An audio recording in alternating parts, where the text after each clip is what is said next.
देखिए भाई, हम लोगों ने बोल दिया सब हाथ से लिखित, मतलब कि जितने भी पेपर का फॉर्मेट है उन सभी को आपको खुद से हाथ से लिखना होगा। ये उन्होंने बोला था न्यायालय वालों ने, ठीक है, कोर्ट वालों ने बोला था।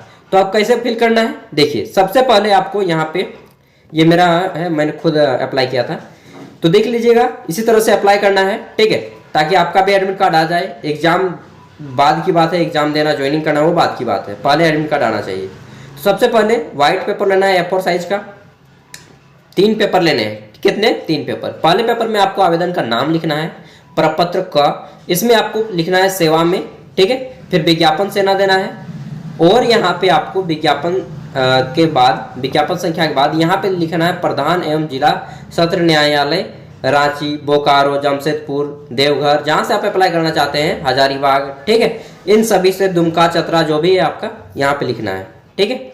ये जो खाली स्थान दिख रहे हैं मैंने नहीं लिखा है, बाद में लिख लिया था मैंने, तो यहाँ पे आपको भरना है ये खाली वाले स्थान पे, ठीक है, यहाँ पे भर देना है। सबसे पहले आवेदन का नाम होगा, फिर विज्ञापन संख्या होगा, उसके बाद न्यायालय का नाम होगा, ठीक है। अब देखना है यहाँ पे क्या हो गया, फिर लिखना है पद का नाम पियून, यानी कि आदेशपाल ग्रुप डी, जिसमें आप भरना चाहते हैं। आप चालक में भर सकते हैं, मैसेंजर, ट्रेंजेडी मैसेंजर, स्वीपर, किसी में भी अप्लाई कर सकते हैं, दफ्तरी वगैरह में, ठीक है।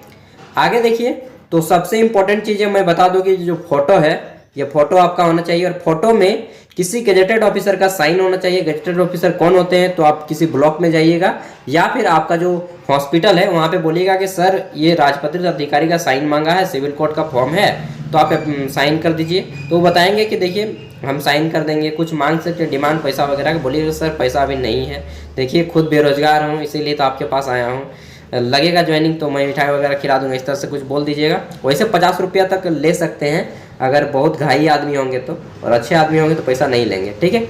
यहाँ पे आप करा सकते हैं, जैसे कि मैंने कराया है सहायक अभियंता ग्रामीण विकास विशेषज्ञ प्रमंडल, और विशेष रूप से लोग डॉक्टर से करवाते हैं, ठीक है, जो आपका हॉस्पिटल का डॉक्टर होता है ब्लॉक लेवल का, वो जनरली कर देता है सभी पे को, ठीक है, तो उससे भी करा सकते हैं, प्रिंसिपल से करा सकते हैं।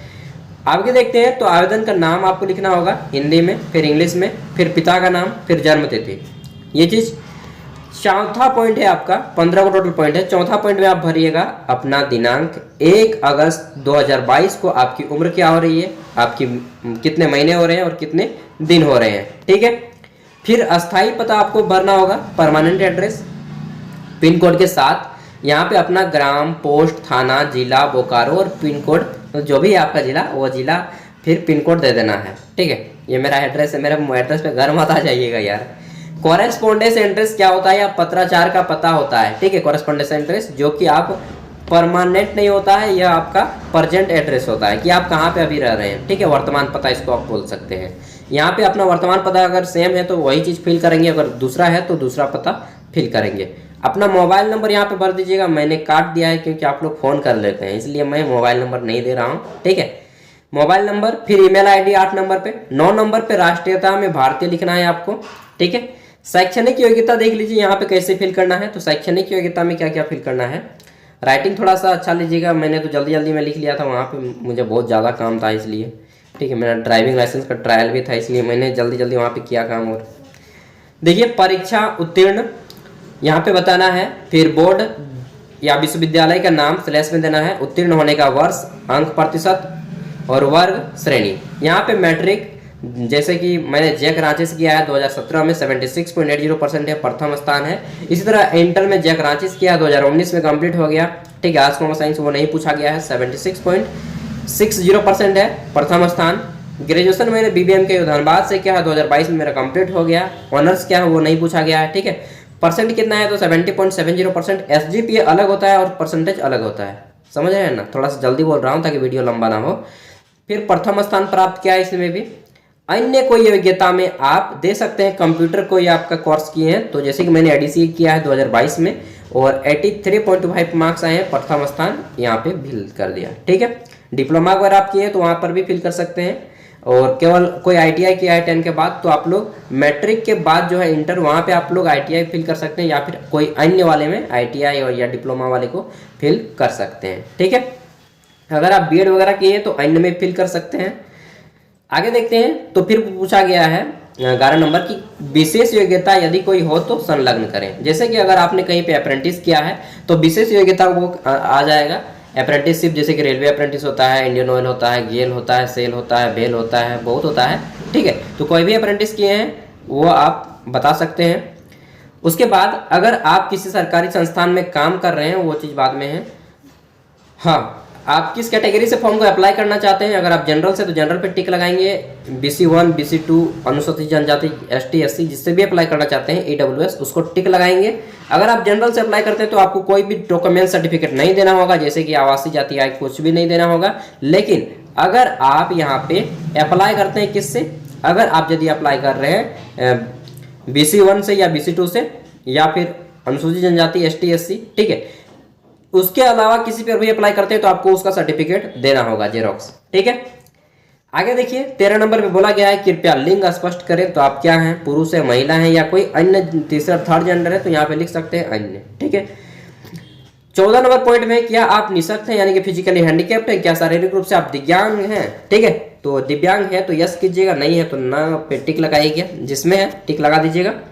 और दिव्यांगता का प्रतिशत अगर 40% ज़्यादा हो तभी आप यहाँ पे टिक लगाइएगा, ठीक है।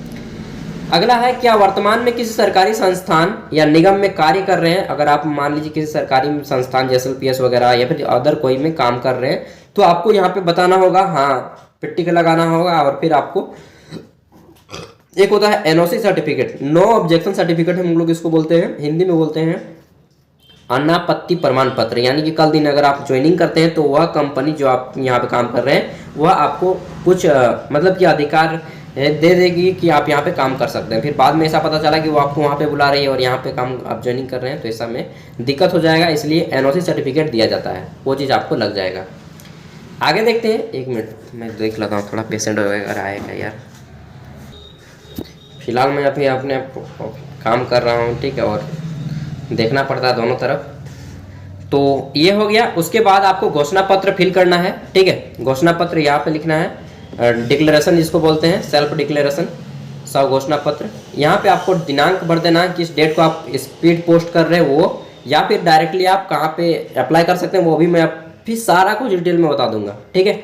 आप स्थान पे अपने जहाँ से अप्लाई कर रहे हैं, मान लीजिए आप बोकारो से अप्लाई कर रहे हैं तो बोकारो भरेंगे, रांची से अप्लाई कर रहे हैं तो रांची भरेंगे। अगर किसी स्पेशल आपका थाना है तो थाना का भी नाम दे सकते हैं, जैसे कि यहाँ पे मैं स्थान की जगह पे कसमार आपके अपने थाना का नाम दे सकता हूँ, ठीक है।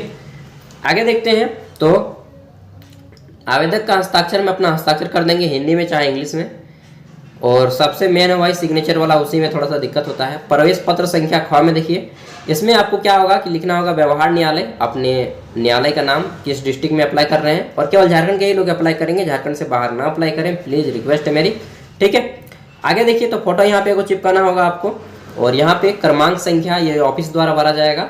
अभ्यर्थी द्वारा क्या क्या भरा जाएगा कैंडिडेट के द्वारा, वो चीज़ देख लीजिए। तो आपको पहले भरना है आवेदक का नाम, ठीक है, पिता का नाम, और अगर आप महिला हैं तो यहाँ पे पिता के नाम अगले वाले फॉर्म में भी और इसमें भी, दोनों में पति का नाम देंगे, ठीक है, हस्बैंड का नाम देना है, ठीक है, क्योंकि वही आपके सब कुछ है। अब नहीं वैसा बात नहीं है, लेकिन यहाँ पे फॉर्म के अकॉर्डिंग पत्राचार का पता, आपका जो एडमिट कार्ड जाएगा वह किस पते पे जाएगा आपको यहाँ पे लिखना है, ठीक है। 827302 अपना मोबाइल नंबर जो है, पिन कोड वगैरह सारा कुछ यहाँ पे दे देना है। और यहाँ पे आपका साक्षात्कार का स्थान और केंद्र ये आपको वही भर के देंगे, साक्षात्कार की तिथि वही भर के देंगे, दिनांक ये भर लेंगे वो, और यहाँ पे प्रधान ये वाला लिख देना है, ठीक है। आगे देखते हैं, तो अब आपको लिफाफा कैसे, ये सब करने के बाद आपका 10th अगर आप पास हैं तो 10th का सर्टिफिकेट देंगे, मार्कशीट, ठीक है, केवल मार्कशीट दे दीजिएगा। आधार कार्ड, अगर आप 12th है तो 12th का मार्कशीट, ग्रेजुएशन है तो ग्रेजुएशन का मार्कशीट, अगर आप कोई स्पेशल सर्टिफिकेट दे रहे हैं तो उसका भी मार्कशीट चाहे सर्टिफिकेट, ठीक है। ये चीज़ हो गए, इन सभी का मार्कशीट हो गया। उसके बाद आपको लगेगा आधार कार्ड, ठीक है, आधार कार्ड देंगे। और अगर आप ST SC OBC से अप्लाई कर रहे हैं चाहे EWS से, तो आपको उसका सर्टिफिकेट देना होगा, कास्ट सर्टिफिकेट, ठीक है। ये चीज़ हो गए।